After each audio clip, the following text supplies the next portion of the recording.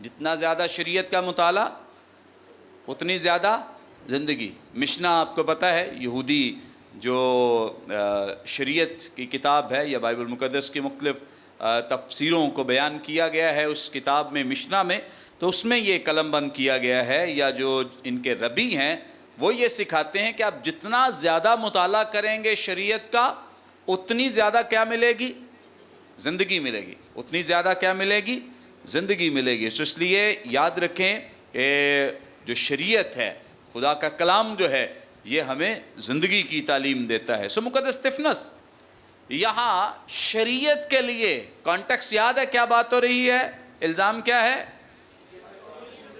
کہ یہ شریعت کے خلاف بات کرتا ہے. وہ کیا بیان کر رہے ہیں کہ یہ تو خدا کا کیا ہے؟ زندہ کلام ہے. یہ خدا کا کیا ہے؟ زندہ کلام ہے. تو ایک شخص پر الزام لگایا جا رہا ہے اور وہ تعلیم یہ دے رہا ہے کہ بھئی تمہاری یہ غلط فہمی ہے کہ میں شریعت کے اگینسٹ ہوں. میرے اندر تو شریعت کا احترام ہے, میں تو رسپیکٹ کرتا ہوں, عزت کرتا ہوں. اوکے,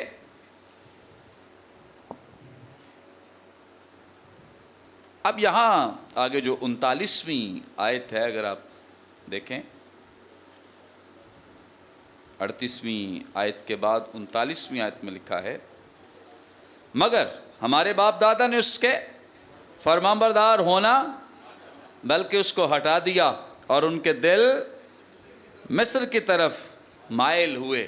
یہ وہ بات ہے, یہ ماننے کے لیے تیار نہیں ہے اور اس پہ الزام لگایا جا رہا ہے کہ تو غلط ہے, تو نے یہ کام غلط کیے ہیں. یہ جو گفتگو کرتا ہے کیونکہ اس کا جو ماننا یا بولنا ہے وہ یہ ہے کہ شریعت اپنی جگہ درست ہے, انبیاء کرام جو ہیں وہ اپنی جگہ درست ہیں, لیکن ہمارے آباء و اجداد نے غلط کیا ہے کہ نہ شریعت کو مانا ہے اور نہ ہی انبیاء کرام کو مانا ہے. اس لیے انہیں وہ چبھتا ہے, برا بھی لگتا ہے کہ یہ مذمت کرتا ہے ان تمام چیزوں کی جو غلط ہو رہی ہیں. اوکے, اب ان کا جو خاص یہاں ذکر کیا گیا ہے کہ تمہارے یا ہمارے باء و اجداد کے دل جو تھے وہ کہاں مائل ہو گئے تھے؟ مصر کی طرف. تو اب اگر ہمیں بہت سمجھ نہ آئے کہ مصر کے تعلق سے وہ کیوں بات کر رہا ہے کیسے, تو آگے ہی اگلی آیت ہماری رہنمائی کر دیتی ہے. اگر آپ دیکھیں میرے ساتھ 40ویں آیت میں لکھا ہے, اور انہوں نے ہارون سے کہا کہ ہمارے لیے ایسے معبود بنا جو ہمارے آگے آگے, کیونکہ یہ موسیٰ جو ہمیں ملک مصر سے نکال لایا, ہم نہیں جانتے کہ وہ کیا ہوا یا ہمیں کہاں لے جائے گا یا کس طرح سے وہ ہمارے ساتھ کرے گا.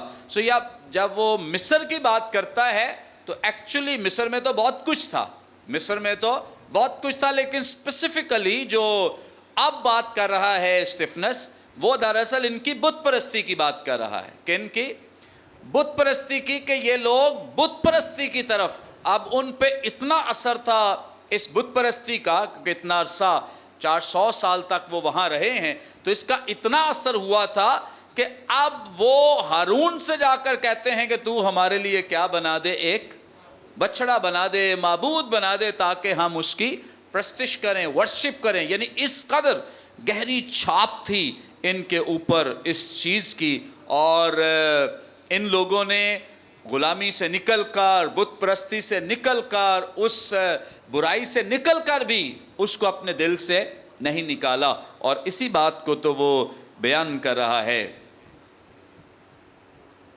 پھر 41ویں آیت میں لکھا ہے, اور ان دنوں میں انہوں نے کیا کیا, ایک بچڑا بنایا اور اس بت کو قربانی چڑھائی اور اپنے ہاتھوں کے کاموں کی خوشی منائی, اپنے ہاتھوں کے کاموں کی. کلام مقدس میں ایک تو یہ امپرفیکٹ ٹینس ہے, خوشی منائی, مطلب یہ ہے کہ وہ خوشی مناتے رہے. بچڑا بنانے کے بعد صرف ایک دفعہ ہی انہوں نے اسے سجدہ نہیں کیا, یا ایک دفعہ ہی اس کے سامنے اس کو ورشپ نہیں کی اس کی, بلکہ ایسا کرتے رہے, لگاتار مسلسل ایسا کرتے رہے. کیونکہ جو یونانی ٹیکسٹ ہے وہ ہماری رہنمائی کرتا ہے کہ یہاں امپرفیکٹ ٹینس استعمال ہوا ہے, جس کا مطلب ہے کہ وہ مسلسل اس کام کو دہراتے رہے, کرتے رہے.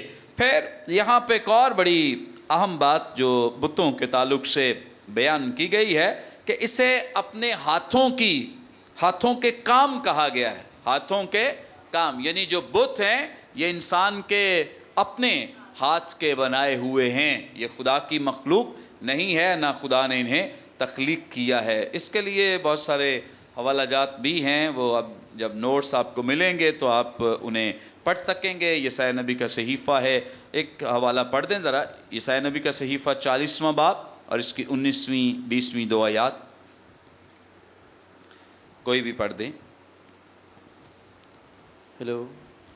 تراشی ہوئی مورت, کاریگر نے اسے ڈھالا اور سونار اس پر سونا مڑتا ہے اور اس کے لیے چاندی کی زنجیریں بناتا ہے, اور جو ایسا تہی دست ہے کہ اس کے پاس نظر گزرانے کو کچھ نہیں, وہ ایسی لکڑی چن لیتا ہے جو سڑنے والی نہ ہو. وہ ہوشیار کاریگر کی تلاش کرتا ہے تاکہ ایسی مورت بنائے جو قائم رہ سکے. اوکے, یہ سارا کام انسان کا ہے, سب کچھ انسان کر رہا ہے, جس کے میں نے آپ کو پہلے بھی بتایا ہے کہ اگر خدا کے کلام میں کسی بھی گناہ سے خدا کو سب سے زیادہ نفرت ہے تو وہ بت پرستی ہے.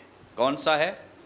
خدا بالکل بھی پسند نہیں کرتا کہ اس کے ہوتے ہوئے کسی اور معبود کی ورشپ کی جائے یا پرستش کی جائے. گناہ تو سبھی برے ہیں, خراب ہیں, یہ سب کی سزا ہے, لیکن جو خدا کو جس سے بہت کراہیت ہے, نفرت ہے, وہ بت پرستی ہے. اگر آپ اولڈ ٹیسٹامنٹ میں بنی اسرائیل کی ہسٹری دیکھ لیں, تاریخ دیکھ لیں, تو بنی اسرائیل اس لیے بارہا غلامی میں اسیری میں گئے کیونکہ وہ کیا کرتے تھے؟ بت پرستی میں ملوث ہو جاتے, اپنے خدا کو چھوڑتے, غیر معبودوں کی ورشپ کرنا شروع ہو جاتے. اب جو 10 قبائل ہیں جن کا پتہ ہی نہیں ہے, ان کو اتنی بھیانک سزا ملی. انہوں نے کیا تھا؟ انہوں نے جو ہیکل میں کام ہوتا تھا قربانی کا, مذہبوں پر جا کر لوگ دعا کرتے اور قربانیاں چڑھاتے تھے, انہوں نے یروشلم سے باہر مذبے بنا دیے اور لوگوں سے کہا کہ یروشلم جانے کی ضرورت نہیں ہے, ہم اپنے کاہن بناتے ہیں, اپنے مذبے بناتے ہیں, اپنی قربانیاں چڑھاتے ہیں. اور آج تک ان کے نام و نشان کا پتہ نہیں ہے کہ وہ لوگ کہاں اور کدھر گئے ہیں. اتنی بھیانک سزا خدا نے ان لوگوں کو دی جنہوں نے خدا کے ہوتے ہوئے کسی اور معبود کی ورشپ کی ہے. خدا کو بہت کراہیت اور نفرت ہے ایسے کاموں سے. اب 42ویں آیت اگر ہم دیکھیں, لکھا ہے پس خدا نے کیا کیا؟ منہ موڑ کر. یہ خدا کا ریئیکشن, رد عمل ہے بت پرستی پر, کہ خدا ان سے کیا کر لیتا ہے؟ منہ موڑ لیتا ہے. اور اس کے بعد لکھا ہے انہیں چھوڑ دیا کہ آسمانی فوج کو پوجیں. آسمانی فوج کو پوجیں. یہاں پر آسمانی فوج سے مراد فرشتگان نہیں ہے. آسمانی فوج سے مراد ایسا نہیں ہے کہ کوئی خدائی یا کوئی ایسی چیز جو الہامی طور پہ یہ سمجھے کہ ہم اس کی پوجا کر رہے ہیں, ورشپ کر رہے ہیں, بلکہ یہاں پر جو انگلش ٹرانسلیشن میں تو ڈائریکٹ لفظ سٹارز استعمال کیا گیا ہے, ستارے استعمال کیا گیا ہے. آسمانی فوج سے مراد یہ ہے کہ یہ لوگ اب چاند, سورج اور ستاروں کی ورشپ کرنا شروع ہو گئے. خدا نے ان کو ان کے حال پر چھوڑ دیا. یہ بھی خدا کی عدالت کا ایک طریقہ ہے کہ جب خدا کسی سے نالاں ہوتا ہے, ناراض ہوتا ہے, تو اسے اس کی حالت پر چھوڑ دیتا ہے, اسے اس عدالت کے حوالے کر دیتا ہے. کہ اب جیسے کلام مقدس میں اگر آپ دیکھیں, رومیوں کی کلیسیا کے نام لکھا گیا خط, اس کا پہلا باب 24ویں آیت سے کوئی بھی پڑھنے میں رہنمائی کریں. مقدس پالوس رسول کا رومیوں کی کلیسیا کے نام لکھا گیا خط ہے, اس کا پہلا باب ہے اور 24ویں آیت. ہاں جی. اس واسطے خدا نے ان کے دلوں کی خواہشوں کے مطابق انہیں ناپاکی میں چھوڑ دیا کہ ان کے بدن آپس میں بے حرمت کیے جائیں. ہاں آگے. اس لیے کہ انہوں نے خدا کی سچائی کو بدل کر جھوٹ بنا ڈالا اور مخلوقات کی زیادہ پرستش اور عبادت کی بنسبت اس خالق کے جو اب تک محمود ہے. آمین. آمین. اب یہاں وہی سیم جو ابھی ہم اعمال کی کتاب میں پڑھ رہے ہیں کہ خدا نے انہیں کیا کیا, آسمانی فوج کی ورشپ کرنے کے لیے چھوڑ دیا, یعنی ان کو ان کے حالات پر چھوڑ دیا کہ جو مرضی کرو. ٹھیک ہے, اب یہاں بھی اسی بات کو یعنی عدالت کو ظاہر کیا گیا ہے, کیونکہ انہوں نے جو ان کو کرنا چاہیے تھا اس کو نہیں کیا, رد کیا ہے, اس لیے خدا نے ان کو عدالت کے حوالے کر دیا ہے. جہاں خدا دنیا کی عدالت کرتا ہے سو وہاں پر مختلف طریقے ہیں خدا کے سزا دینے کے, مختلف طریقے ہیں خدا کے ان کو سکھانے کے, تربیت کرنے کے بھی. تو یہ بھی ایک اس کا طریقہ ہے کہ خدا ان کو چھوڑ کر تو آسمانی فوج کے حوالے کر دے گا, جاؤ چاند کو پوجو, سورج, کیونکہ یہی سیکھا تھا انہوں نے مصر میں اور یہی چیز انہیں نہیں بھولتی تھی, اس لیے خدا نے انہیں ترک کر دیا, چھوڑ دیا. اب اس کے ساتھ جو مقدس اسطفنس ہیں وہ اگلا جو حوالہ دے رہے ہیں, چنانچہ نبیوں کی کتاب میں لکھا ہے. آپ بات شریعت کی بھی کر رہے ہیں اور انبیاء کرام کی بھی کر رہے ہیں. کس کی؟ شریعت کی بھی اور انبیاء کرام کی بھی, کہ شریعت میں یہ لکھا ہے, اور یہ جو بت پرستی کی ہے یہ پہلے حکم کی, حکم عدولی کی ہے. اب پھر کہا ہے کہ نبیوں کے صحیفوں میں یہ لکھا ہے, کتاب میں یہ لکھا ہے, اور یہ جو حوالہ ہے آموس کی کتاب میں ہے. اگر آپ لکھنا چاہیں تو آپ لکھ لیں بس, لیکن گھر جا کے آپ پڑھ سکتے ہیں. آموس کی کتاب, اس کا 5واں باب اور اس کی 25ویں آیت سے 27ویں آیت تک. اب مقدس اسطفنس جو ہیں وہ انبیاء کرام کے جو صحائف ہیں ان کو کوٹ کر رہے ہیں, کاپی کر رہے ہیں. یعنی جس طور سے خداوند یسوع مسیح پرانے عہد میں سے بہت سارے جو انبیاء کرام ہیں ان کے حوالہ جات دے دے کر انہیں سکھاتے رہے, اب مقدس اسطفنس بھی کیا کر رہے ہیں, انہیں ان حوالہ جات کو کوٹ کر کے سکھا رہے ہیں, ان کی تربیت کر رہے ہیں اور بتا رہے ہیں کہ میں نہ تو شریعت کے خلاف ہوں, نہ ہی میں انبیاء کرام کے خلاف ہوں, اور نہ ہی میں ہیکل کے خلاف ہوں.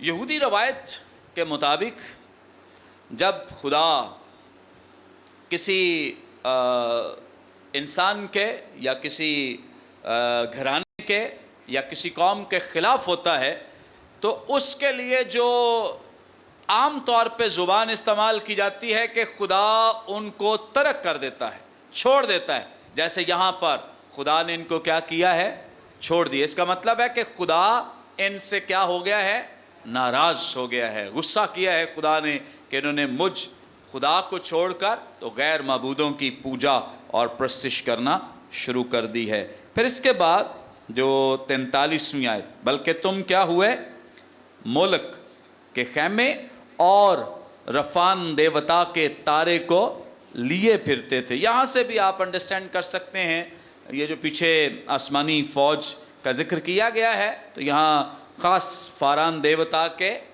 تارے کی طرف اشارہ کیا گیا ہے. سو چیزوں کو انڈرسٹینڈ کرنے کے لیے کانٹیکسٹ پر دھیان دینا, اور جو آیت تو آپ سیکھنا چاہتے ہیں اس سے پہلے اور اس کے بعد ان کو پڑھنا, انڈرسٹینڈ کرنا بہت ضروری ہے. جب آپ ان آیات کو پڑھ لیتے ہیں تو جس آیت کو آپ سیکھنا چاہتے ہیں اس کو سمجھنا آسان ہو جاتا ہے. آمین.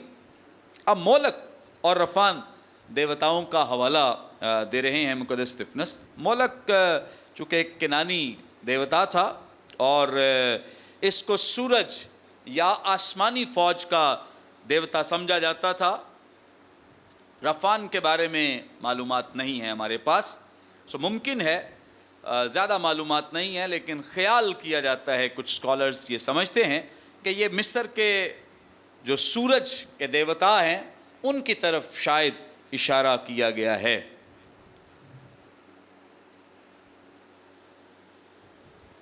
اور اب آگے جو خدا کا کلام ہماری رہنمائی کرتا ہے, لکھا ہے پس میں تمہیں بابل کے پرے لے جا کر بساؤں گا. بت پرستی کے بعد کیا ہوا تھا, بابل کی اسیری. کیا ہوا تھا, بابل کی اسیری. کتنے لوگوں کو یاد ہے؟ اوکے, سن بتائیں کس سن میں یہ کام ہوا تھا. ہاں جی,